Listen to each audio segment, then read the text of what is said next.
And look at this incredible timing. Attila's camera is working. Yes, and Attila has just joined us on his phone, I believe. Is that right? Yes, and we. Oh, Karen, I muted you by mistake, and I know you're talking. I'm sorry. That's quite all right. You see me. Okay. He cut me off complimenting Attila's handsome face. I said we can now see his handsome face. It was an incredible ride for the last 1 hour. What was that? It was an incredible ride for the last 1 hour. Try to figure this out, how to work it. Yes, yes. Well, we're delighted that you're here with us, Attila. And let me just open up the segment, if I might, by telling everybody we have just been joined then by Attila Kuhn, who is a clinical therapist and teacher with almost 30 years of experience. And he's the director of the IMDHA approved facility, the International Hypnosis and Hypnotherapy Academy in Canada and in Hungary.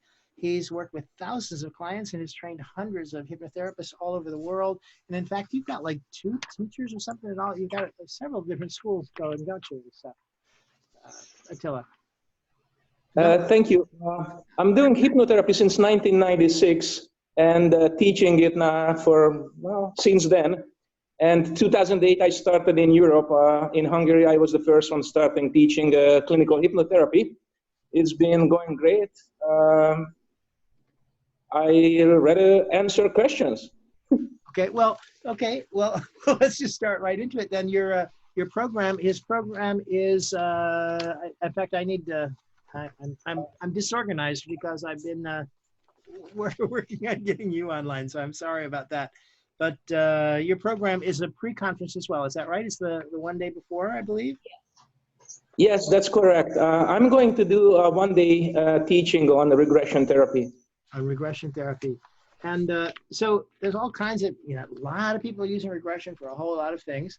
And we've all learned various ways to go about it. So I'm particularly interested, Attila, one of the things is I've come to know you through the years. You're a delightful guy. I love spending time with you, and I'm sure that the class is going to be exciting and interesting. And what I know about you is that everything you do is just a little unique. You've got your own style, your own way to do things. And that's the thing that I really want to let people know about, so that when they're thinking about this, I don't want them to say, hey, I've already done some regression work. I want them to know that Attila's got something a little different for them.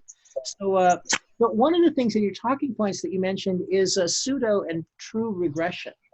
Can we start there? Is that a place to talk about the distinctions between those things that you make? And Yes, absolutely.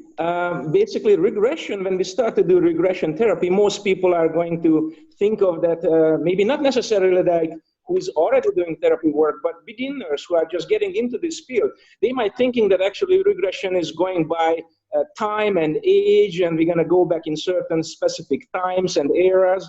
And the reality is what we have to find first is the underlying emotion, which is troubling the client at the moment. And that's one of the hardest things to identify in the beginning of the interview, which I'm going to get into it in a second. So once the regression is happening through what we are using effect bridge techniques, which basically based on creating emotions and jumping with the emotions into back in time. So once the client can actually experience a regression back into a childhood, let's say into a childhood memory, then they are going to experience it as they are living in that moment. So therefore, they are going to talk from that perspective. Old, and tomorrow what I'm going to experience when I'm just a day older as a 10 years old. And they might actually act, behave, and talk like a 10 years old. We would identify this as a true regression back into that time. While pseudo regression would be is from the present time, they're going to go back in memory and talking about the past events. I see. By the way, how do you determine the difference? In listening to them, in observing them, how do you determine the difference? I'm sorry, can you repeat that again? Yeah, how do you determine the difference? If it's pseudo or if it's actual, how do you determine the difference? Basically, one more time. The pseudo regression is basically they are talking about as is not today, talking about a past event, what happened in the past. The true regression is when they are experiencing it, they're talking about it. I'm a 10 years old who's experiencing that event right now. So what I was really trying to specify, Attila, as I think what I understand you saying is, if they're talking in present tense, they are revivifying. If they're talking in past tense, they are not there yet. And that's a simple way of telling the difference. That would be a very simple way to explain it, yes. So imagine that I'm going to do a regression therapy with you, and suddenly, now as an adult from this life, from this memory event, you are going to talk about your past experiences. Or you are going to get regressed actually, and you will relive that idea or that memory as it's happening now as you are 10 years old. So to that 10 years old memory, the future hasn't happened yet. Yeah. Is this make sense? Yes. Oh, absolutely makes sense. I'm curious about whether you always associate them into the regress state, or do you sometimes do it from a dissociated state, or more of a timeline element, an observation state? I always start with the emotion, what has been triggered at the moment. Always an associated state then. So sorry, because I was speaking and you were speaking and I didn't hear. I'm sorry, I didn't mean to step on you. Always from an associated perspective. Is that what I hear you saying? In a way, okay, how do I explain this? So let's say here's the client comes in with an interview. And in this interview, we need to find in the beginning, what is their secondary gain already? If I am unaware what is motivating this person, underlying emotion, then we can go and jump all around in time and stories and memories, and we will never really be able to identify the cause effect, where is it originates from. Right. Okay. Okay, so for example, I'll give you a little story here. How can a therapy go offset? I had a young man came to me with an OCD, obsessive compulsive disorder, and he was constantly cleaning, washing his hands, but he came with his father. So in the interview, I had both of them in the room, and the father says to me, he is driving me insane with this action. Now I heard this and it just got lingered in my mind. I said, okay. Now the father goes home and I do the therapy with the young man. So the young man says that he caught his girlfriend cheating on him with his friend. So from then on, he said he started to washing.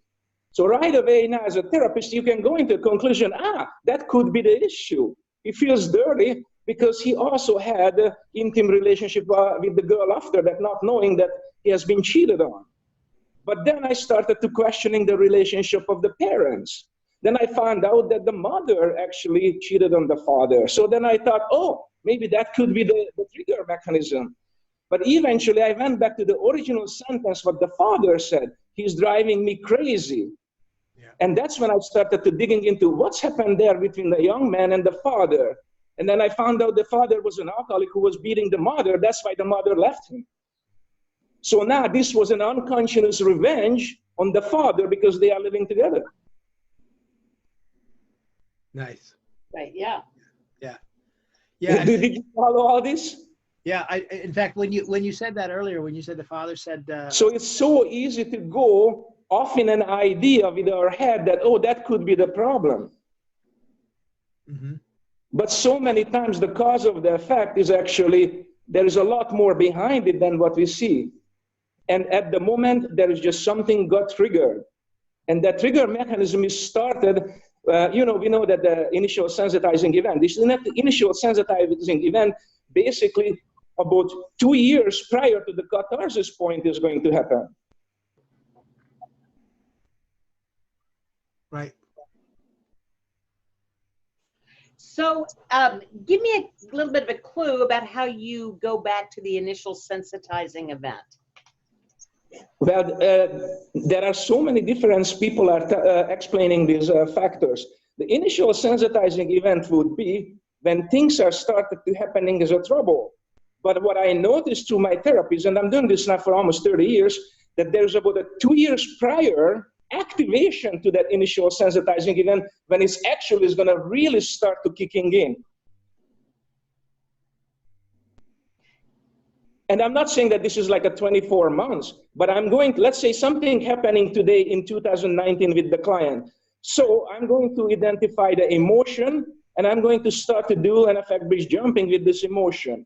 Let's say we're going to jump back to 2017, then there is started to happening some problems, which means to me that would be an initial sensitizing event that, oh, okay, this is when it's happening now. So now it's coming into the catharsis in the past 2 years. But no, no, no. Before the initial sensitizing event, I'm going to look at the first 2 years prior to that. What possibly went wrong there? What possibly could be a trigger mechanism which is going to start the behavior or the issues or the problems or the emotions leading into the point of starting really to working that out.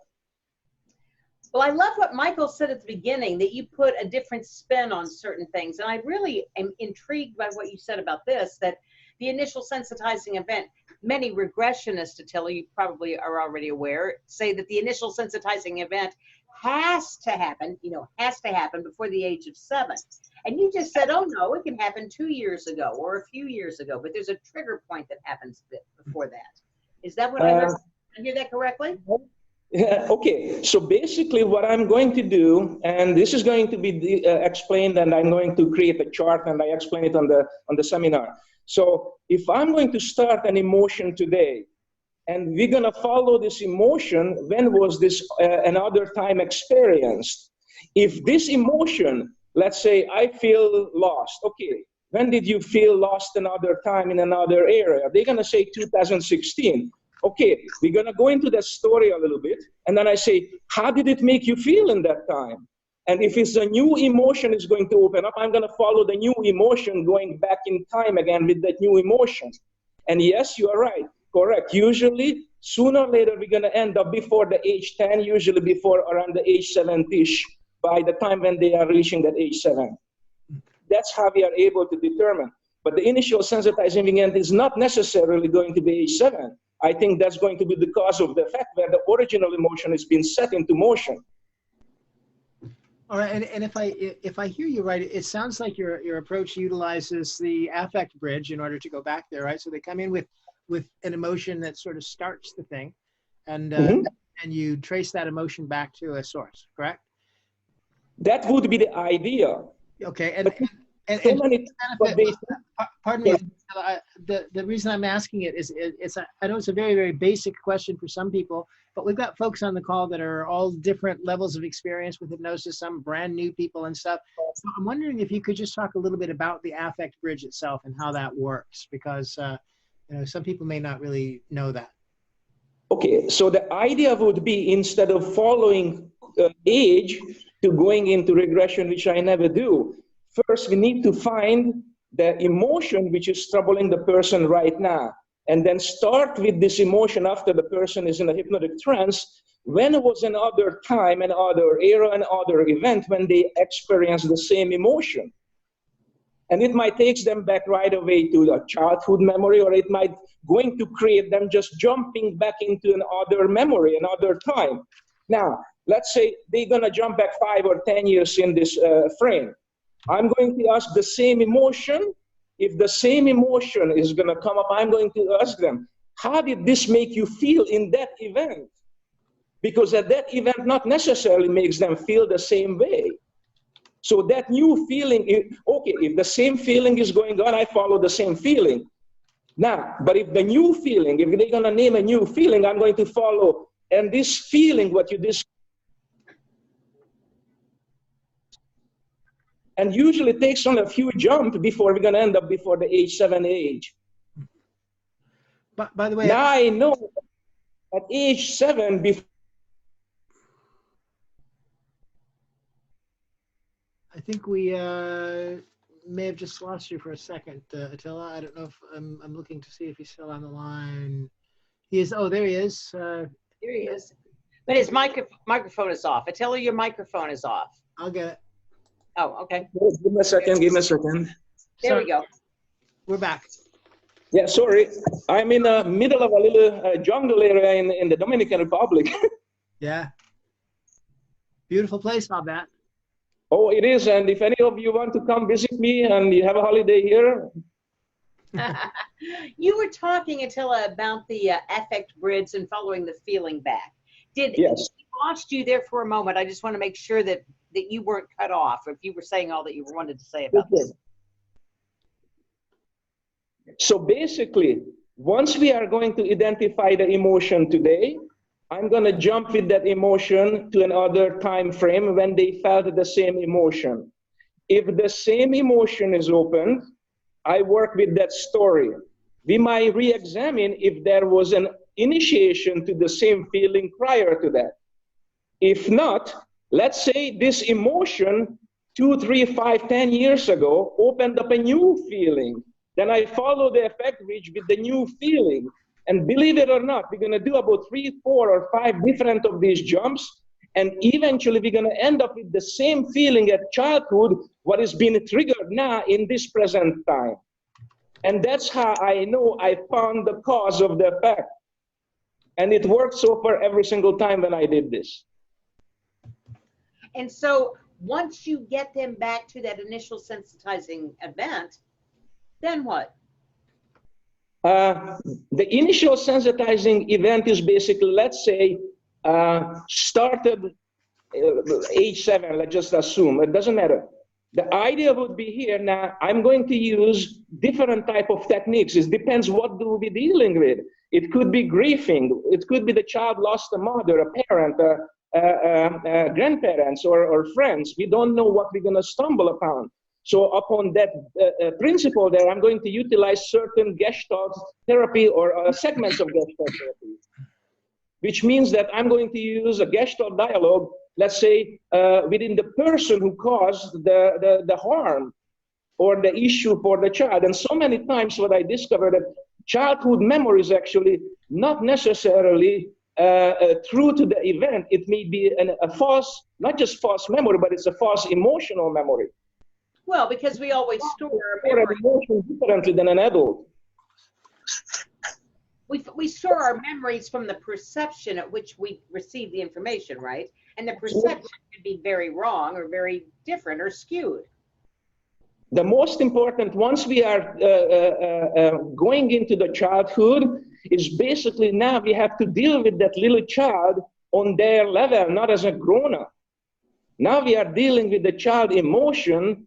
We have to heal the inner child. And so many therapists, they thinking the idea is always, okay, to push the client into the idea of forgiveness. I had a lady just in August when I was in Europe, and she was sexually molested by the father. And we went into the grief period to creating final goodbyes in a Gestalt dialogue to the father. The father already passed away, so I'm creating an imaginary goodbyes. And finally she says to me, you know what? I just realized it's not even the father I'm hating. I said, what do you mean? It's my mother. I said, what do you mean? Because she knew about it and she didn't save me. So not necessarily the idea always to pushing somebody into the idea, oh, you have to forgive. It's coming to the understanding sometimes is simple, the healing procedure or the first step. Yeah. Nice. And I'm a fan of these. I think affect works pretty well with that feeling or complete that feeling. Karen, I don't know if you can hear me, but your microphone has just kind of gone really catty. Yes, I'm here, but as I said, I'm in the jungle. Sometimes my connection is a little bit fluctuating. Can you repeat the question, please, Michael? It wasn't me. It was Karen, and it was her microphone actually. So, Karen, I don't know if it's working back now. You're better now. Okay, so Attila, what I was asking is sometimes, I think the affect bridge is a great technique as long as the client is willing to at least come to terms on some level with that feeling. Yeah, I'm back here, sorry. And if you can't get them in touch with that feeling, if they absolutely won't latch on to that feeling so that you can affect off the feeling, is there another way to go about doing the sage regression? Is there another way? Can you repeat the last word? Is there another way to go about doing the age regression you're talking about? The only way I would say to everybody to do age regression is going through the emotions. So first we have to identify the emotion. Now, so many times a person comes in and they're going to talk about all kind of scattered emotions, all kind of ideas. So I have a specific questionnaires and a specific way to define really what is their underlying secondary emotion at the moment, which is creating all the problems. And until we are not identified that, how are we going to do a regression therapy? You basically just going to go all over the places into different stories. And what I have learned in the past almost 30 years is not the story is the important, is to finding the right connections to each story. Why are they repeating and repeating and repeating the same thing? And there are so many different trigger mechanisms. Attila, when I was in my 20s, I was in a therapeutic situation briefly, and I was working with a therapist, and he gave me a nickname. He called me Golden Boy, and he called me Golden Boy because, quite frankly, no matter what it was that he talked about, I was very good at having some kind of intellectual way to respond, and completely avoided any sort of emotional connection with what I was doing. Is there a way to work with somebody like that? Yes, absolutely. Yes, absolutely. So look, the whole idea would be is that we are experiencing sometimes troubles in our life, and that somehow that emotion got triggered today, most likely started about 2 years prior to this, before it's manifested into this catharsis. So I'm going to look at first what possibly started the trigger mechanism 2 years ago. Now that emotion is going to start to leading me to the next effect bridge to going back in time, because basically we are re-triggering our life.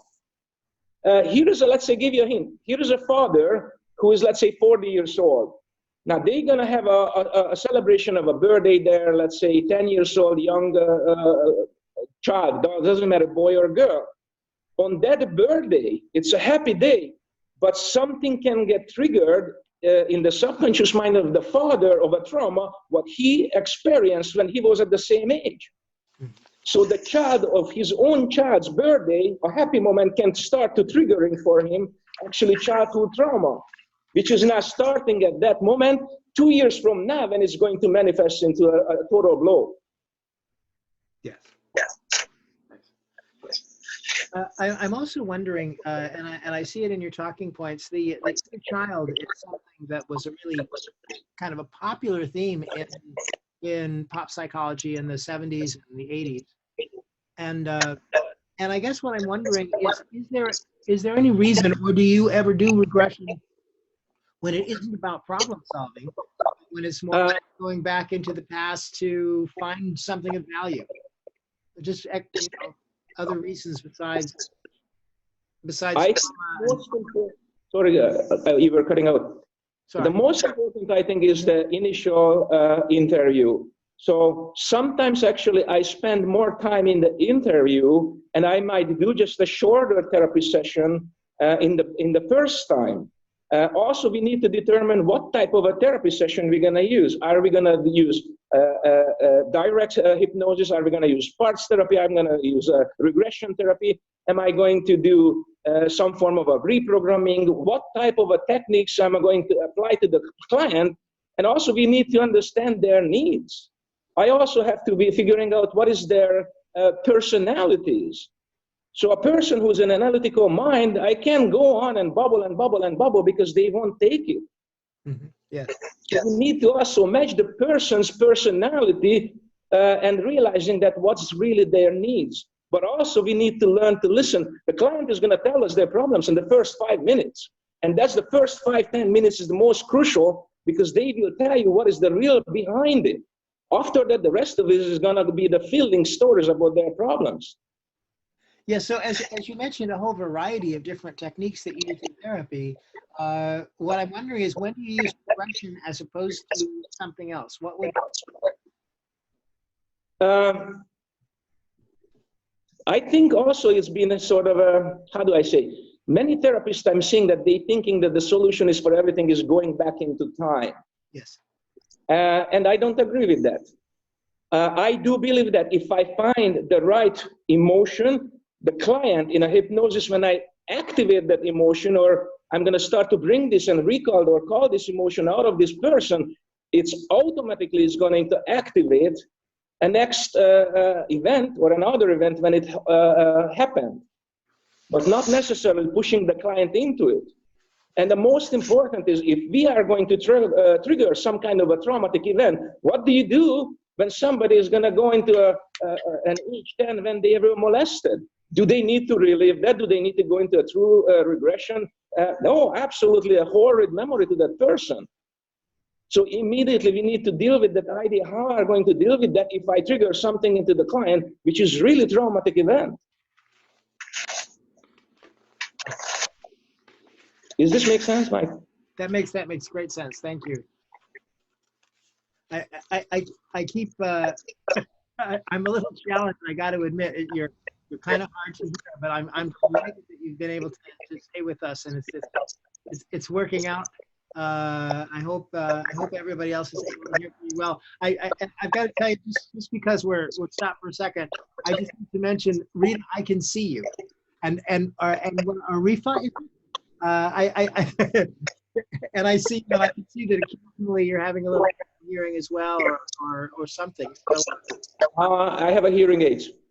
Well, there you go. If the rest of us had one, that would be very helpful. The audio I turned off the air conditioner, so I'm burning. The audio does keep cutting out or doesn't exist at all in some cases, so it is kind of difficult. But I do want to go back to that, Attila, talking about regression is used in a very specific situation. I'm so delighted to hear that you don't use it on every single person who walks in or every single thing that walks in. Because absolutely really is different, right? Absolutely not. Absolutely not. I think one of the biggest mistakes to think of that we always have a cause and an effect. And it could be the truth. Yes. Most of the time we store some kind of an event, a memory, or an emotion in a childhood. But you know what? From my own experience, when I was a young boy, I got beaten up once because of my parents. They didn't understand the situation, what I went through. I have a sister who is 10 years younger than me. I'm 58 years old now. So anyhow, and in a regression therapy, actually, one of my students live in my classroom, I allowed them to hypnotize me. And when I went back to this storyline, I have to admit that to myself and own up to it. I was a part of the cause of the effect. Basically what happened, actually, I squirted ice cold water on my sister. She started to screaming. My mom came out and beat the heck out of me with the wooden slippers. Right. So because of that event, I was always angry or mad at the event and the parents. But by revisiting this memory, I had to realize that, okay, I did something wrong as well. Even though the punishment was very severe, I was able to move on and not to hang on to that anger. Lovely. And it sounds like for you in that example, it went very quickly. But when you're working with a client in regression, is it always one quick session or sometimes several sessions? Another mistake, what a lot of therapists think that we're going to resolve a client's issues in one session, and impossible. Like, I can't believe that actually some people, I'm not saying that it can't happen. Yes, it can happen. But generally speaking, the first event is to finding the cause. And once I identify the cause of the effect, it's already probably we are in a 90-minute session. And the session should not last for more than 90 minutes. So a half an hour initial conversation, maybe an hour therapy, or an hour conversation and a half an hour mini therapy. And sometime throughout the therapy, if the client is going to get triggered into, I might have to switch techniques. And that is going to also force me that, okay, now we have to close that.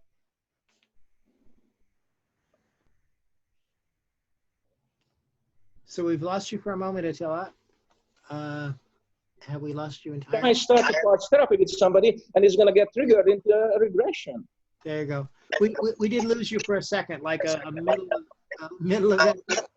And I'm so sorry. But I think we got the gist. Are we good?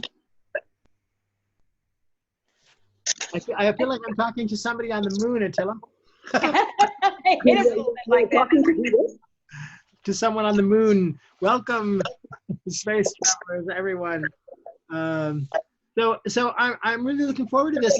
I'll tell you. So you're one day, you're Thursday of the just before the weekend of the conference, and what's actually going to happen inside of your classroom? What are participants going to experience in the room with you that day? If there is a volunteer, I will be more than happy to do an entire session on this and do a live demonstration on a person, including the interview state, including the actually hypnotizing the person. I'm going to demonstrate how to discover actually the secondary gain, what's running behind the scene. And look, once we understand what is running the person, it's easy to start the therapy. Right. You see, many therapists, they try to discovering the secondary gain in the session. I try to determine their secondary gain by the interview. Right, and that really is one of the novel things. In fact, that can very well be the whole session for some people. I'm more than happy. I hope there will be some people interested in my stuff. I also learned a lot of stuff from Gil a long time ago, and also I learned from my own teacher, Annie Slackton, which I'm very grateful. And also I do a lot of different type of therapies. I never ever guided somebody directly into past lives, for example. But they spontaneously regress there sometimes, do they not? Absolutely. Yeah. And you know what I noticed? What happens sometimes when we are going to reach this magical age before age 7, and there is something comes up, that's when we can do the initial jumping. That have you ever felt the same feeling another time? And yes, it does happen that they go into past lives. Yes. But I never guided directly somebody into past lives. So I'm going to switch subjects just for a moment, if you don't mind, Attila. You mentioned just a second ago that you learned some things from Gil. I'm guessing you're speaking of Gil Boyne. Yes. And you will also be doing a seminar at the IAC conference on quick inductions. So I'm curious if you got some of those quick inductions from the Gil Boyne style of. Well, basically, I started out a long time ago when I was 17 years old as a magician. So I traveled in my magic shows all over the world. Eventually, I started a stage hypnosis. However, to me, just to learn stage hypnosis wasn't enough. So I actually went through all hypnotherapy training, clinical hypnotherapy training, Gil's training, and everything. And eventually, I had a car accident in 2005, and I broke my neck. And hypnosis and also a good surgeon, of course, has helped me to recover. Now, also in 2014, I finished a nutritional science degree because I also noticed that there are so many times we are unable to deal with certain psychological effects like anxieties, depression, and many times it is linked also the way of our lifestyles. And as now we know it by science, is the hormones in the brain is being secreted in the guts, in the bacteria are destroyed in our gut. It's impossible to have a healthy brain.